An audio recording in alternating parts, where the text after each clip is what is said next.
Hello friends, आप सभी का स्वागत है आपके अपने यूट्यूब चैनल एसारंग क्लासेस पे। ठीक है, आज मैं आपको इंडियन कॉन्स्टिट्यूशन का क्वेश्चन लेके आया हूँ। इंडियन कॉन्स्टिट्यूशन का मैंने अभी तक भारतीय संविधान का एक वीडियो में अपलोड कर चुका हूँ।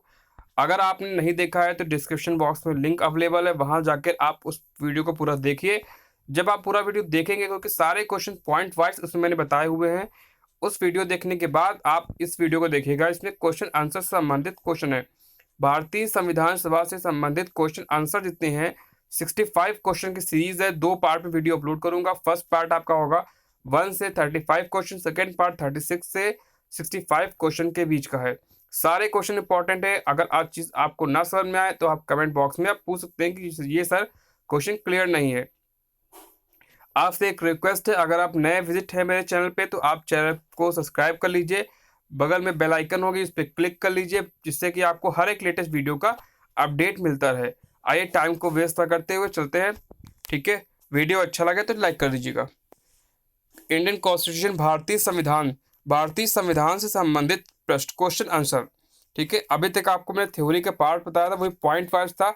अब मैं क्वेश्चन आंसर लेके आया हूँ कि कैसे क्वेश्चन आंसर आपके एग्जाम में आने की संभावना है। आपको पूरा वीडियो स्टार्टिंग से एंड तक देखना होगा। चलिए शुरू करते हैं। पार्ट फर्स्ट है, पार्ट सेकंड अभी जस्ट इसके बाद अपलोड होगा। One line question most important, start करते हैं।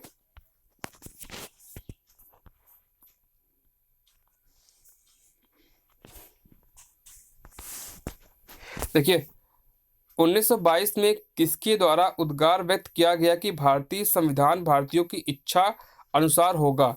ठीक है, किसके द्वारा हुआ था? वो थे महात्मा गांधी। समझ में क्वेश्चन पहला आ गया होगा। 1922 में किसके द्वारा उद्गार व्यक्त किया गया कि भारतीय संविधान भारतीयों की इच्छा अनुसार होगा? वो किसने किसका था? वो महात्मा गांधी थे। फर्स्ट क्वेश्चन क्लियर हो गया। सेकंड क्वेश्चन की बढ़ते हैं। 1924 में किसके द्वारा ब्रिटिश सरकार से यह मांग की गई कि भारतीय संविधान के निर्माण के लिए संविधान सभा का गठन किया जाए? ठीक है, कौन थे? आपके मोतीलाल नेहरू। फिर समझिए इस चीज को। 1924 में किसके द्वारा ब्रिटिश सरकार से यह मांग की गई कि भारतीय संविधान के निर्माण के लिए संविधान सभा का गठन किया जाए? ठीक है, मोतीलाल नेहरू के द्वारा। अगला देखते हैं। ये सारे क्वेश्चन आपको मैं फर्स्ट में करा चुका हूँ, आप उसको पूरा थ्योरी समझिए, तब इस वीडियो को ज़्यादा प्रॉफिट है आपका। देखिए, संविधान सभा के विचार का औपचारिक रूप से प्रतिपादन किसके द्वारा किया गया? संविधान सभा के विचार का औपचारिक रूप से प्रतिपादन किसके द्वारा किया गया? तो कौन थे? एम एन राय के द्वारा इसका प्रतिपादन किया गया। ठीक है, सारे क्वेश्चन एग्जाम में पूछे गए हैं, उन्हीं क्वेश्चंस को मैं करा रहा हूँ। तो आप वीडियो को लाइक एंड शेयर बिल्कुल करिए। अगला देखिए, संविधान सभा को किसके मूर्त रूप प्रदान किया? तो किसने प्रदान किया? जवाहरलाल नेहरू। इन्होंने ही उद्देशिका प्रस्तुत की थी। संविधान सभा को किसने मूर्त रूप प्रदान किया? जवाहरलाल नेहरू ने 11 दिसंबर 1900, ठीक है, को संविधान सभा में की उद्देशिका प्रस्तुत की थी। अगला पॉइंट देखिए।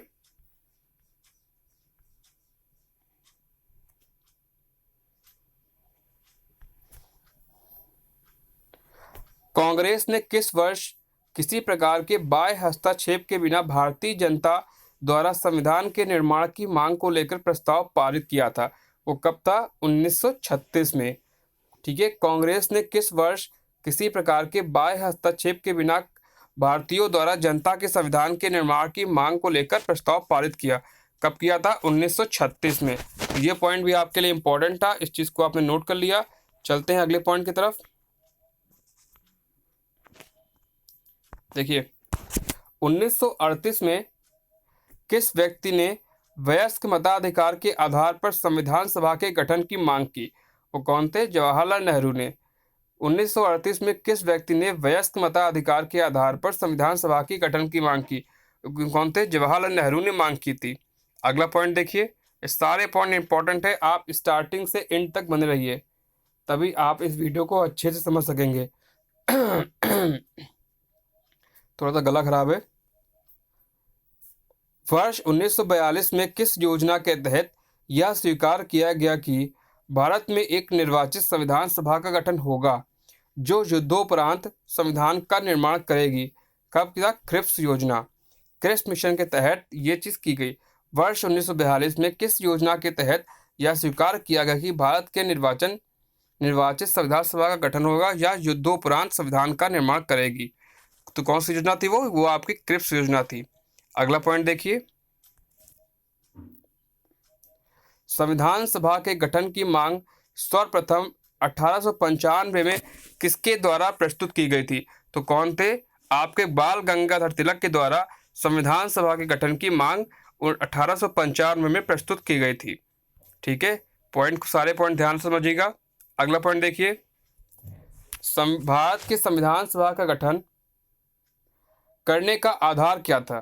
भारत के संविधान सभा का गठन करने का आधार क्या था? तो क्या था? कैबिनेट मिशन प्लान 1946 के आधार पर भारत के संविधान सभा गठन का आधार था। ठीक है, अगला पॉइंट देखिए, भारत के संविधान सभा के अनुसार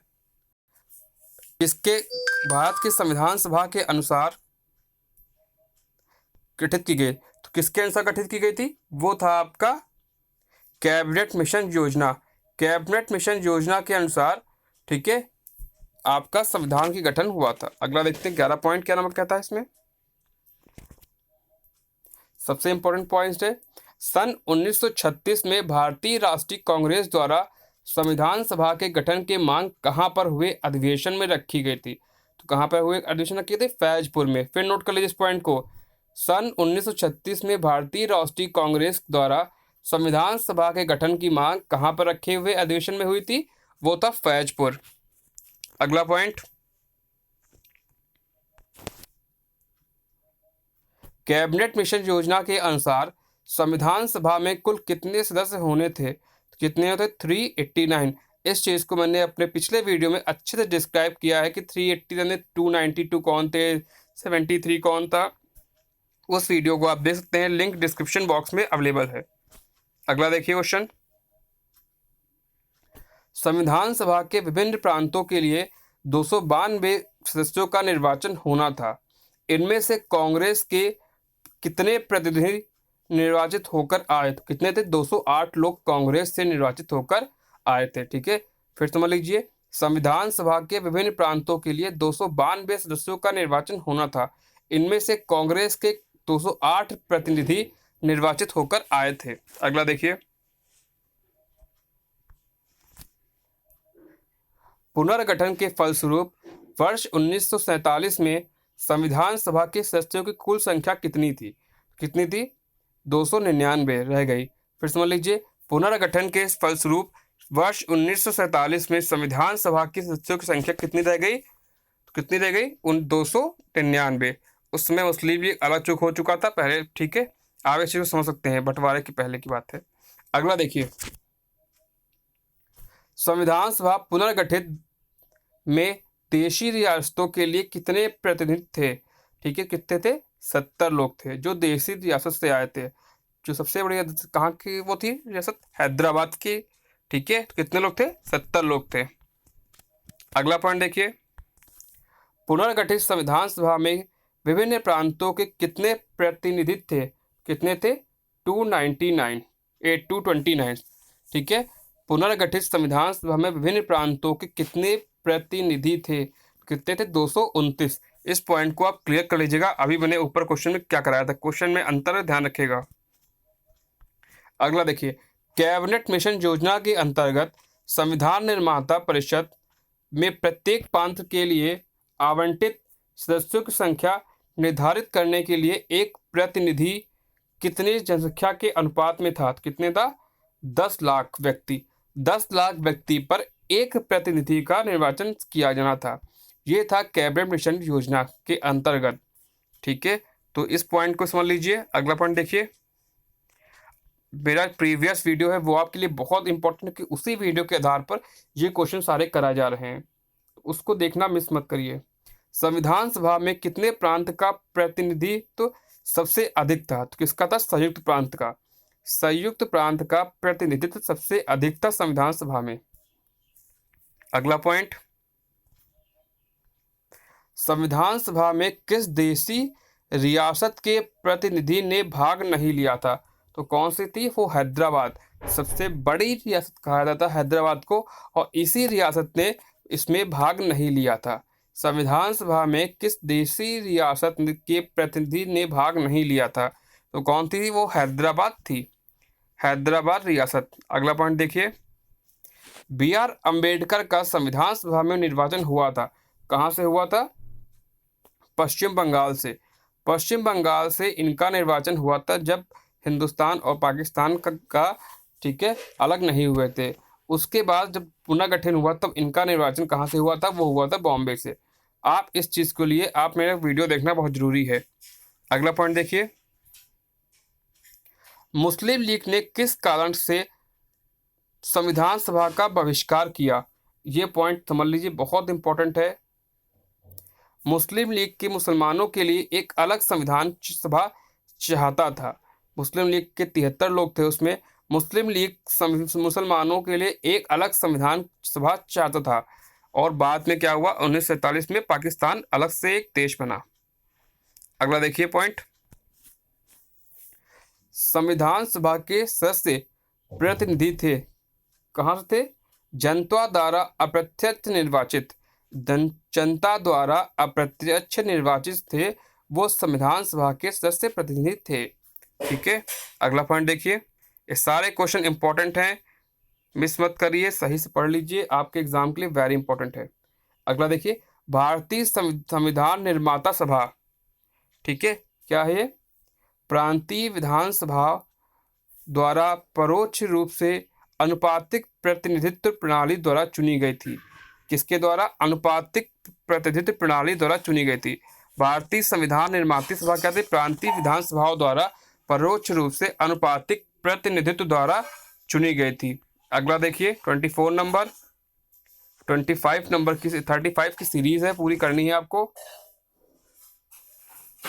भारतीय संविधान को सबसे किसने बनाया? ये क्वेश्चन बहुत पूछा जाता है कि भारतीय संविधान को किसने बनाया? तो किसने बनाया? भारतीय संविधान सभा ने। ठीक है, तो संविधान सभा ने भारतीय संविधान को बनाया है, इस पॉइंट को आप ध्यान रखिएगा। ठीक है, किसने बनाया? संविधान सभा ने। अगला पॉइंट देखिए, संविधान सभा के लिए चुनाव कब संपन्न हुए? कब संपन्न हुए? 1946 में। संविधान सभा के लिए चुनाव 1946 में कंप्लीट हुए, संपन्न हुए। क्वेश्चन किस टाइप से आएगा वो सारे क्वेश्चन आपको समझ में आना चाहिए। भारतीय संविधान की स्थापना कब हुई? कब हुई थी? 9 दिसंबर 1946 को। 9 दिसंबर 1946 को भारतीय संविधान सभा की स्थापना हुई और इसी दिन डॉक्टर सच्चिदानंद सिन्हा को अस्थायी सदस्य के रूप में चुना गया। 11 दिसंबर 1946 को जवाहरलाल नेहरू ने उद्देशिका प्रस्तुत की और 13 दिसंबर 1946 को डॉक्टर राजेंद्र प्रसाद को स्थायी सदस्य बना दिया गया। चलते हैं,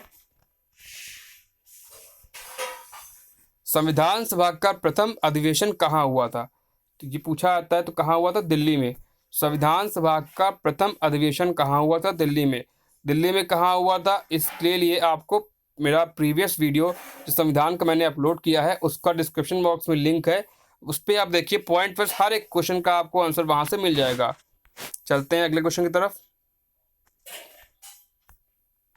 संविधान सभा के उद्घाटन अधिवेशन की अध्यक्षता किसने की थी? तो मैंने कहा ना अभी, डॉक्टर सच्चिदानंद सिन्हा ने, ठीक है, उद्घाटन अधिवेशन की अध्यक्षता की।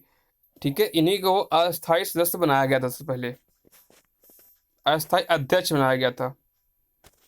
अगला देखिए, संविधान सभा का पहला सत्र हुआ था, कब हुआ था?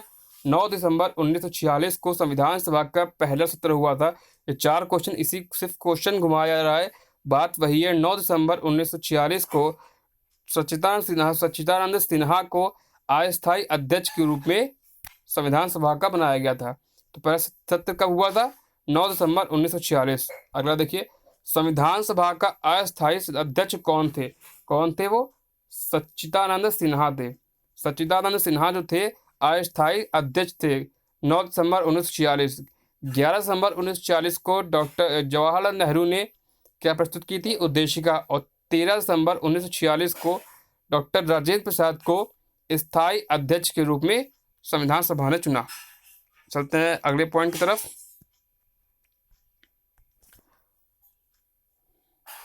संविधान सभा के स्थायी अध्यक्ष कौन थे? तो कौन थे? डॉक्टर राजेंद्र प्रसाद संविधान सभा के स्थायी सदस्य थे, अध्यक्ष थे। 32 नंबर देखिए क्वेश्चन। 11 सितंबर 1946 को किसे संविधान सभा का अध्यक्ष चुना गया? कौन था? राजेंद्र प्रसाद। ठीक है, 13 सितंबर है। ठीक है, ध्यान रखिएगा। अगला पॉइंट देखिए। संविधान सभा का संवैधानिक सलाहकार किसे नियुक्त किया गया? किसे नियुक्त किया गया? बी.एन. राय को। बी.एन. राव को संविधान सभा का संवैधानिक सलाहकार नियुक्त किया गया। ठीक है, इंपॉर्टेंट क्वेश्चन है, नोट कर लीजिए इस चीज को। संविधान सभा का जो सदस्य वो इसको नियुक्त किया गया वो है बी.एन. राव आपके। ठीक है, ये क्वेश्चन आपके लिए इंपॉर्टेंट है, बता रहा हूं पहले।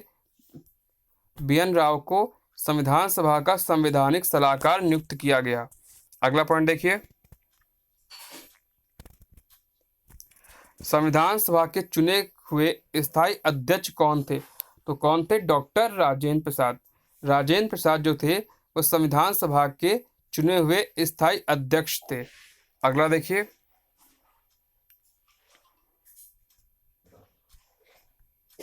कौन संविधान सभा का सदस्य नहीं था? तो कौन था? एच बेग। ये संविधान सभा के सदस्य नहीं थे। ठीक है, अगला पॉइंट देखिए। कुछ ऑप्शन दिए गए होंगे, उसमें से ये निकल के आया है। ठीक है, 30 से देखिए। संविधान सभा के विभिन्न पहलुओं के अध्ययन हेतु संविधान सभा ने कितनी समितियां नियुक्त की थी? तो कितनी थी? 13 समितियां। इंपॉर्टेंट क्वेश्चन है। संविधान सभा के विभिन्न पहलुओं के अध्ययन के हेतु संविधान सभा ने कितनी समितियां नियुक्त की थी? कितनी की थी? 13 समितियां नियुक्त की थी। ठीक है, तो ये पॉइंट भी आपको अच्छे से क्लियर हो गया होगा। अगर वीडियो अच्छा लगे तो वीडियो को लाइक करिए, चैनल को सब्सक्राइब करिए, बेल आइकन क्लिक कर लीजिए। Thank you.